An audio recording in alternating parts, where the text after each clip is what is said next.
नमो विष्णुपदाय कृष्णपृष्ठाय भूतले श्रीमते मधुसूदनाय भारतचैतन्याय नमस्ते मधुसूदनाय भक्तिपात्रयाते दुर्लभ कृष्ण भक्ति निरति सर्वधाय हरे कृष्णा कृष्णा कृष्णा हरे हरे हरे राम। श्री प्रहलाद जी की स्तुति चल रही है। प्रहलाद जी कह रहे हैं कि आपकी लीला का गान करता हुआ मैं बड़ी सुगमता से इन प्राकृतिक गुणों से मुक्त होकर इन संसार की कठिनाइयों को पार कर जाऊंगा। श्री राधे बोल। आगे प्रहलाद जी कह रहे हैं क्योंकि आपके चरण कमलों में रहने वाले भक्त महात्माओं का संग तो मुझे मिलता ही रहेगा। श्री राधे बोलिए। मुझे आपके, क्योंकि प्रहलाद एक ही चीज तो मांग रहे, उनके भक्तों का संग।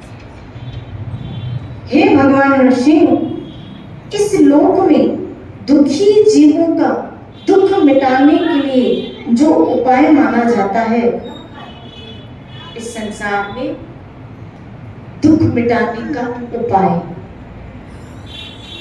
दुख मिटाने का उपाय यहाँ प्रहलाद महाराज बताए। और ये चीज तो दुख सबके साथ लगे, ये बीमारी तो सबको, लेकिन उपाय कौन अपनाए हुए? उपाय सब नहीं अपनाए हुए। ये बीमारी है सबको, ये ऐसा ही हुआ वायरल, ये लगता है सबको है, लेकिन दवाई कौन ले रहा है? और यहाँ उपाय कौन सा बता रहे हैं प्रहलाद महाराज? इस लोक में दुखी जीवों का दुख मिटाने के लिए जो उपाय माना जाता है, वह आपकी उपेक्षा करने पर एक क्षण के लिए ही होता है। यानी जो लोग आपकी उपेक्षा करते, अवॉइड करते, आपको नहीं मानते, उन्हीं को ही दुख भोगना पड़ रहा है, उन्हीं को ही कष्ट भोगना पड़ रहा है। इसका मतलब है इस भौतिक जगत में दुख का कारण भगवान की उपेक्षा करना है, ठाकुर जी को अवॉइड करना है। तो आप कहेंगे ये भक्तों के जीवन में जो फिर हम दुख देखते हैं वो क्या है? वो तो मानते हैं भगवान को, फिर वो दुखी क्यों होते? फिर उनको दुख क्यों लगता है? क्योंकि यहाँ तो दुख का कारण बताया भगवान की उपेक्षा। देखो, जो भगवान की उपेक्षा कर रहे हैं वो बार बार दुख में आने वाली जगह में अपना एक्सपांशन कर रहे हैं यहाँ आने के बार बार। लेकिन कम से कम जो प्रारब्ध कर्म अनुसार, जो यहाँ प्रहलाद महाराज ने कहा कि मैं इस संसार में पुनः आने से डर रहा हूँ, क्योंकि इस संसार में आना मतलब दुख से नाता जोड़ना।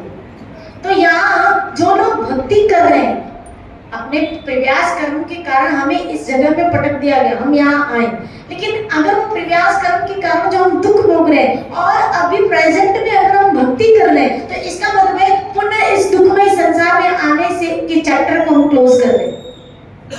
अब वो चैप्टर हमेशा के लिए क्लोज हो जाएगा जहां हमें यहाँ आके दुख भोगना पड़े। और जो भोग रहे हैं, क्योंकि जब तक कर्जा क्लियर नहीं होगा आप ऊपर जा भी कैसे पाओगे, कैसे जाओ? याद रखना, क्योंकि कर्म मनुष्य का पीछा नहीं छोड़ता, भोगना ही पड़ता। मैं आपको एक रियल घटना बताऊं। मुझे परसों तरसों एक फोन आया, समझा रही हूं कि इंसान भले किसी तीर्थ में क्यों ना माने, लेकिन कर्म उसका पीछा नहीं। इससे अच्छा है जहां हो ना, ले दे के कर्मों को भोग के भजन करो, भागने की जरूरत नहीं है अपने कर्मों को। और आपके जहां जहां कर्म, देखो मेरा प्रारब्ध इस जयपुर में था, कहाँ अहमदाबाद में पैदा हुई, महाराष्ट्र में पली बड़ी, ये तो ऐसी ही भक्ति की स्टोरी। गुजरात में पैदा हुई, महाराष्ट्र में पली बड़ी, जयपुर में आके पटकी। धूनी पानी का सही होगा, धूनी पानी का तो सही बोलो इंसान का जैसा जहाँ उसका प्रारब्ध, वो उसको प्रारब्ध उसको वहाँ लेके ही जाता है, लेके ही जाता है। श्री राधे बोली। तो परसों तरसों मेरे पास फोन आया, एक हस्बैंड वाइफ को, उसको एक बेटा है, बच्चा भी ऐसे 9-10 वर्ष का, 8-9-10 वर्ष का। उसका पति उसको बहुत मारता, बहुत मारता। वो भाग के वृंदावन चली गई। कहाँ चली गई? वृंदावन। वृंदावन चली गई तो उसके मायके वालों ने एक कमरा लेके दिया और भजन करने लगी। और लेकिन उसको अपनी बेटे की तो बहुत याद आती, बार बार उसका मोह हुआ। प्रैक्टिकल बता रही हूँ कि कर्म पीछा नहीं छोड़ता, भागो मत। मैंने उससे भी कहा भागो मत, वहां रह के युद्ध करो, संघर्ष करो, अपने कर्मों को भोगो, क्योंकि हम भोगने आए। श्री राधे गुरु। इससे अच्छा अपना भविष्य संवारो प्रेजेंट में हरि भक्ति करके। यहाँ मोह के बंधनों को काटो कि यहाँ मुझे इन लोगों के बीच में रह के इनसे मुझे मोह से मुक्त होना है, मुझे निकलना है। इसका सरल तरीका जो हमें ठाकुर जी ने सत्संग भजन प्रदान किया है, इसको ज्वाइन करके अपने मोह को निकालिए। वहां रह के अपने प्रारब्ध को भोगिए और यहाँ सुन के अपने मोह को निकालिए। भागने से कुछ होने वाला नहीं है। श्री राधे बोले वो आ गई। अब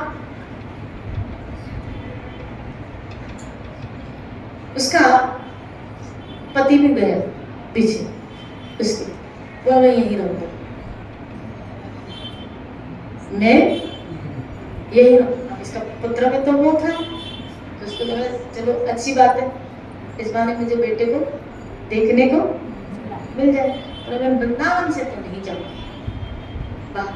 तो पति ने कहा मैं यही रहूंगा। अब यही रहूंगा, वो यहाँ रहने लगा, कुछ काम कर लगा इधर उधर नहीं, और वहां भी उसको खूब मारता। मुझे बता रही थी कितना मार रहा है, यहाँ भी मैं क्या करूँ। देखा प्रारब्ध पीछा नहीं छोड़ रहा हूँ, कर्म पीछा नहीं छोड़ रहा हूँ। बोला फिर 2-3 महीने में चला जाता है, बेटे को लेके बोला तो इसके लिए तड़पती है, तुझे और तड़पाऊंगा। लेकिन हो सकता है किसी जन्म में इस जीव को हमने तड़पा दिया, हमने दुख दिया जो हमें अभी समझ में नहीं आ, हो सकता है। श्री राधे बोले क्योंकि ये नया अकाउंट कुछ भी नहीं है। भागने से अपने कर्मों से भागो मत। अर्जुन भी तो भाग ही रहा था, वो कृष्ण क्या करे, वहीं पे रह के अपने कर्मों को, हर एक जहाँ परिवार में आप रह रहे हो वो आपका एक कर्म क्षेत्र है, वो आपका एक कर्म क्षेत्र है जहाँ हम सबको अपने कर्म करने और कर्म भोगने, वहां से भागने के बजाय संघर्ष करो। अपने अंदर भक्ति का ऐसा प्लेटफॉर्म तैयार करो जिसकी वजह से हम उन सब कर्मों को भोगने में सक्षम बने। अपने भजन को, अपने वैराग्य को इतना दृढ़ करो कि इन सब स्थितियों को, अब देखो शकुबाई, बहुत अच्छा चरित्र आप शकुबाई का अगर आपने श्रवण किया हो कभी तो। शकुबाई श्री कृष्ण की पंढरपुर में महाराष्ट्र में एक बहुत शुद्ध भक्ति, बहुत शुद्ध भक्ति महाराष्ट्र की और बड़ी आस्था थी उसकी पंडितनाथ विठल, बड़ी आस्था थी। संतों के मुख से उसने कभी अपने मायके में भगवान पंढरपुर नाथ की महिमा सुन के रखी थी, लेकिन इससे पहले वो कभी पंढरपुर गई नहीं थी। कर्म संजोग की उसका विवाह हुआ और जहाँ विवाह हुआ ना वो बिल्कुल लोक भक्ति के विपरीत थी। ऐसे ही बिल्कुल घटना शकुबाई को इतना सारा घर का काम करती, एक एक सास की सेवा करती, पति की सेवा करती, उसके बाद भी वो मार खाती थी और इतनी मार खाती थी बेचारी, इतनी मार खाती थी, लेकिन वो कुछ नहीं कहती थी और भगवान को याद करती रहती, भजन करती रहती। एक दिन कुछ संतों की टोलियां निकली और वो पंढरपुर जा रही थी।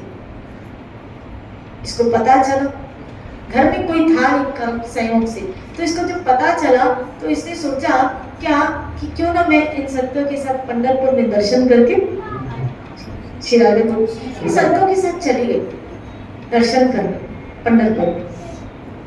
अब जैसे ही पंढरपुर पहुंची, क्योंकि पहली बार जो आस्था थी, पहली बार पंढरीनाथ की जब दर्शन करती है इतनी भाव विभोर हो जाती है, इतनी भाव विभोर हो जाती है, आंखों से अश्रु धारा बहने लगती है और भगवान से कहती है कि प्रभु मुझे वापस नहीं जाना, और वो देख के दर्शन करके उसके प्राण छूट जाते हैं, वही प्राण छूट जाते। और जिस गांव से वो थी वहां का एक व्यक्ति वहां पंढरपुर में आया हुआ था। जब जिन संतों के साथ आई थी उसने देखा, अरे इसका तो शरीर यहाँ छूट गया, चलो धाम में छूटा, अच्छी जगह छूटा, सबों ने मिलके इसका क्या किया, दाह संस्कार किया। इधर भगवान जब इसके ससुराल में आए तो देखा कि इसकी सास ने भगवान शकुबाई का रूप बना के पीछे इसकी ससुराल में काम कर रहे, और ऐसा काम करते ऐसा सबको रिझाते, भगवान ही सब, इसकी सास राजी, इसका पति राजी, सबको शकुबाई बन के सब काम कर रहे, और इतना सबको राजी किया, इतना सबको राजी किया, सब इतने राजी हो गए। इधर शकुबाई का दाह संस्कार हो गया और इधर ठाकुर शकुबाई बन के काम कर रहे। अब तो लक्ष्मी अटक गई, बोला इसका दाह संस्कार होगा तो ये मेरा ठाकुर तो इधर ही शकुबाई बन के काम करता रहेगा, ये ऊपर आएगा ही नहीं। तो शिरादे बोली तो ऊपर आएगा ही नहीं, फिर तो मैं लटक जाऊंगी। लक्ष्मी ने कहा तो मैं लटक जाऊंगी, क्या करूं। वो जाती है, इसका दाह संस्कार उससे पहले जाती है क्या, उस देह में लक्ष्मी प्राण संचार करके शकुबाई को जीवित करती है। श्री राधे बोले। और इधर भगवान ने शकुबाई का रूप लेके सबको चेंज कर दिया था। वो संत अब सोचते हैं कि इसका तो बता दें हम घर में जाके कि शकुबाई अब, तो उनके जो गांव का व्यक्ति जो आया हुआ था वो आया और वो उनके घर आया, रोने पीटने लगा। बोले क्या हुआ, बोला आपकी बहू अब नहीं रही। क्या बात करते हो, बोला मैं देख के आऊं वहां वो भगवान के दर्शन कर, हमारी बहू कहीं गई नहीं, हमारी बहू कहीं गई, वो तो यही है और इतनी अच्छी से सेवा करती हूँ, वो तो पागल हो गया। बोला मैंने खुद देखा है वहां पे उसका शरीर छूटते हुए। अब भगवान ने सोचा काम बिल्कुल, वैसे भी शकुबाई का प्लेटफॉर्म बिल्कुल क्लियर कर दिया मैंने, अब वो अपने धाम वापस जाने लगे इससे पहले कि पोल खुल जाए। तो ठाकुर गए, इधर शकुबाई वापस आ गई। जब शकुबाई वापस आ गई तब पता चला क्या कि शकुबाई की जगह ठाकुर ही उसके सारे काम कर रहा था। कर्म से भागने के बजाय जब कर्म से भगवान को आगे रख के आप संघर्ष करते हो तो कई चमत्कार उसी प्लेटफॉर्म पे आपको दिखेंगे। भगवान उस शख्स का जरूर साथ देता है, उस व्यक्ति का जरूर साथ देता है जो अपने कर्म से भागते नहीं बल्कि अपने कर्म को भोगते हुए अपनी भक्ति कर रहे हैं। हे अर्जुन, कर्म के बिना तो तुम रह भी नहीं सकते। शिरारे हमारा प्रारब्ध हमारा पीछा नहीं छोड़ेगा। जिन जो लोगों से हमारा प्रारब्ध, हम सोचे हम भाग के अब कहाँ चले जाए, चली जाओ वृंदावन। शिरादे बोलिए, बोलो शिरादे। हम भाग के कहाँ चले जाए, वृंदावन। और वृंदावन में बबलू, उसको याद करें, उसको याद करें, उसको याद करें। जिसको याद करने गए थे उसको भूल जाए, जिसको याद करने गए थे उसको भूल जाए, और जिनको भूलने गए थे वो सब याद है। क्या फायदा, उल्टा उन लोगों के बीच में रह के उसको फिर याद करो। कम से कम उनसे कड़वाहट मिलेगी तो इस जगत से वैराग्य तो आता जाएगा, और दिल से आप हरि से जुड़ते तो जाओगे, हृदय से आप ठाकुर से जुड़ते। उन लोगों के बीच में रह के जब इस संसार की कड़वाहट को, इसकी वास्तविकता को, इसका दर्पण जब सामने खुलेगा आएगा ना, तो आपको इन चीजों से, इन व्यक्तियों से, सबसे एक वृत्ति आएगी। और ठाकुर जी इन लोगों के बीच में रह के कुछ ऐसी विशेष लीलाएं करते हैं कि हमारा मन है ना इन लोगों से धीरे धीरे खट्टा होता जाता है। अपने आप जो भगवान की शरण में है ना, ठाकुर उसको फंसने नहीं देंगे। जो उसके भजन में लगा है ना, उसको फंसने नहीं देंगे। वो बड़ा दयालु है, वो उसको फंसने नहीं, एक बार वो जिसको पकड़ता है ना उसको फंसने नहीं देता है संसार में।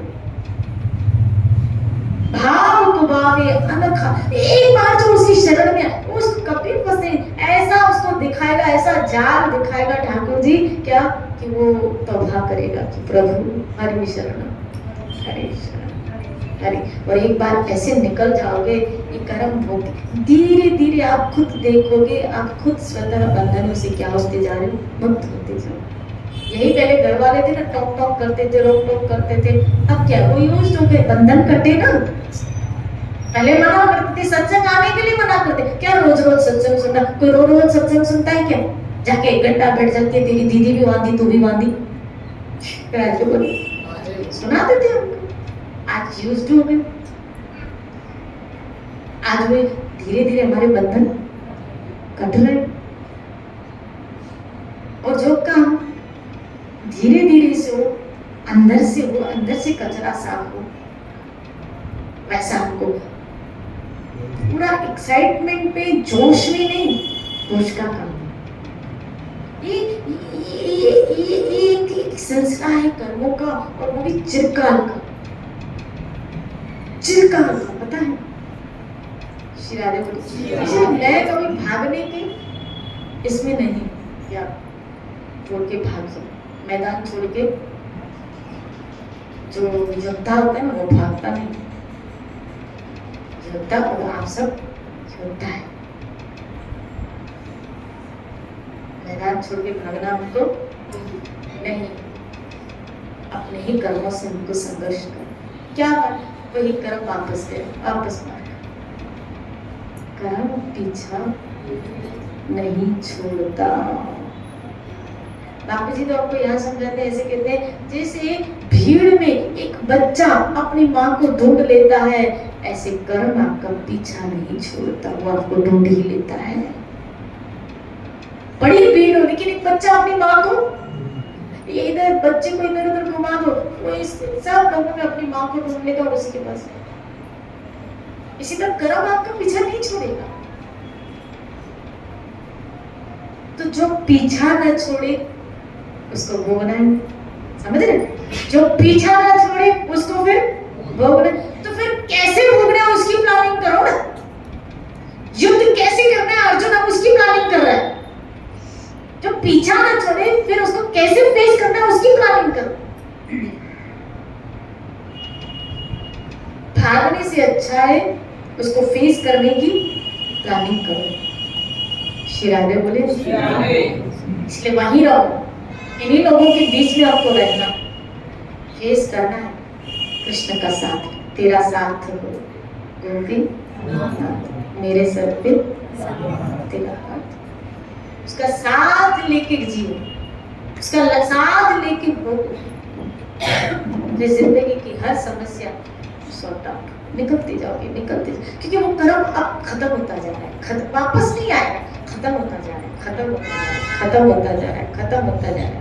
इसलिए कह रही हूँ, पुराने को भोगो नए बनाओ नहीं, पुराने को भोगो नए बनाओ नहीं, पुराने को भोगते हुए चलो, क्योंकि वो हमारा कर्जा क्या हो रहा है, खत्म हो रहा है, खत्म हो। और जिस जिसका खत्म होता जाएगा ना, आप विश्वास कीजिए अपने आप को हटते जाए, आपको हटाने की भी जरूरत नहीं, अपने आप वो हटते जाएंगे। जिनसे आपका, जिनसे हिसाब है उनके निकट, वो निकट आते जाएंगे, यहाँ उनके निकट जाओ। और जिनसे खत्म होता जाएगा वो साथ छोड़ते हुए जाएंगे, या खुद दूर चले जाएंगे या हम दूर हो जाएंगे। दो में से एक बात बोलेगा। श्री राधे बोलिए। अब जिनके नजदीक समझ लेना, इससे मेरा कोई हिसाब किताब है। मैं कितना भागने की कोशिश करी, मैंने कितना भागने की कोशिश करी, लेकिन नहीं भागा। इसका मतलब है मेरा प्रारब्ध है इसके साथ। श्री राधे, मेरा प्रारब्ध ऐसा जबरदस्त होता है, व्यक्ति को भोगना ही पड़ता है, भोगना ही पड़ता है। इसलिए तो कहा मेरे दाता के दरबार में खाता है, सबका खाता है, जो हम सबको भोगना है। इसलिए घबराओ नहीं, युद्ध क्षेत्र में तो सब है, घबराओ नहीं। पूरा जिंदगी हर कदम एक नहीं जंग है, जीत जाए तो ये है, आप समझे तो मैं ये जीत जाऊंगी। हम इस कर्मों के बवंडर से प्रभु निकल जाए, नहीं तो बहुत मुश्किल है। वृंदावन भी भाग जाओगे, किसी तीर्थ में भाग जाओ, किसी आश्रम में भाग जाओ। ऐसे मैंने जीवन में एक नहीं कई, क्योंकि मेरे जीवन में ऐसे लोग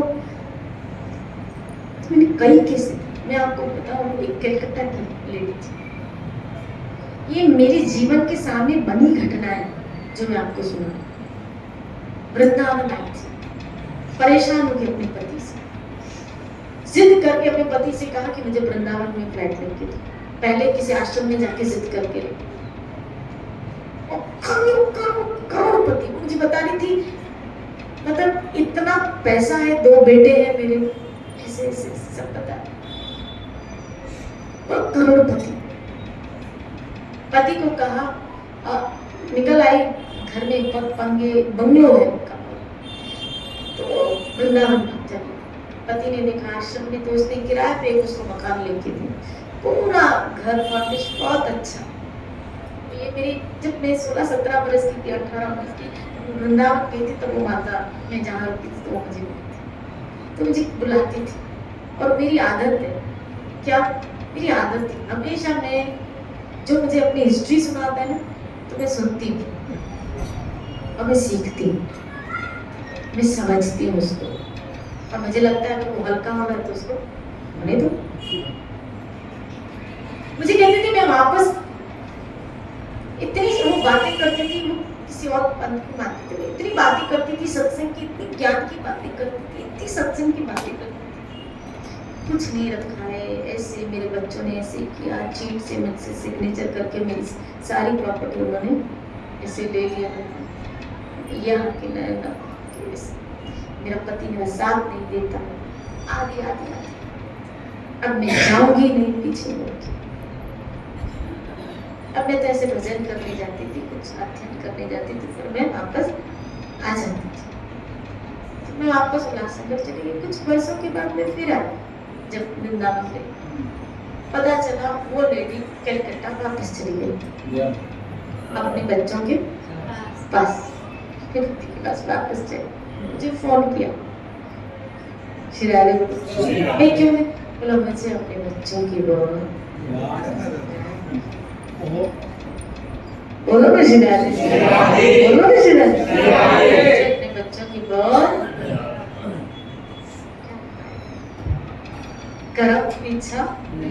वृंदावन आ गए, उसके बाद यहाँ पे बोला, यहाँ आने के बाद वृंदावन आ गए, उसके बाद वापस घर जाना, कलकत्ता वापस चले। आज वो कहाँ रह रही है, बोलो कलकत्ता में रह रही। बोलो करम आपका पीछा नहीं छोड़ता, जहाँ आपके भुगतान बाकी ना, आपको उस जगह में वापस जाना पड़ेगा।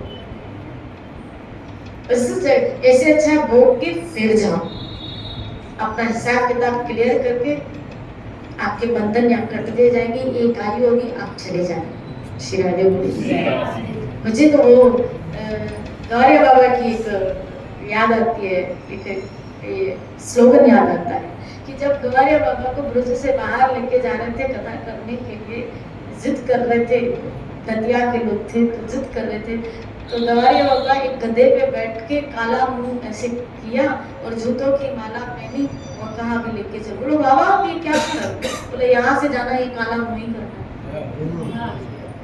ऐसा ये काला मुंह ही करना।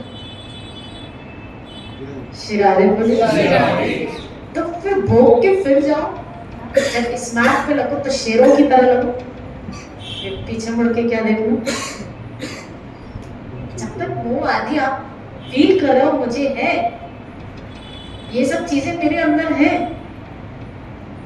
तो मतलब कर्म शेष कुछ बाकी तो है, तभी तो, नहीं तो विरक्ति आ जाती थी ना।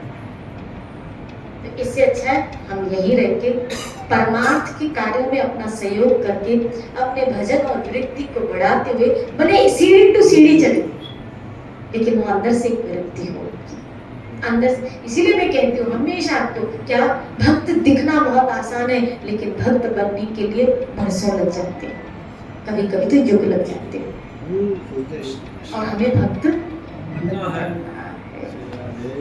ठीक है, जय जय श्री राम।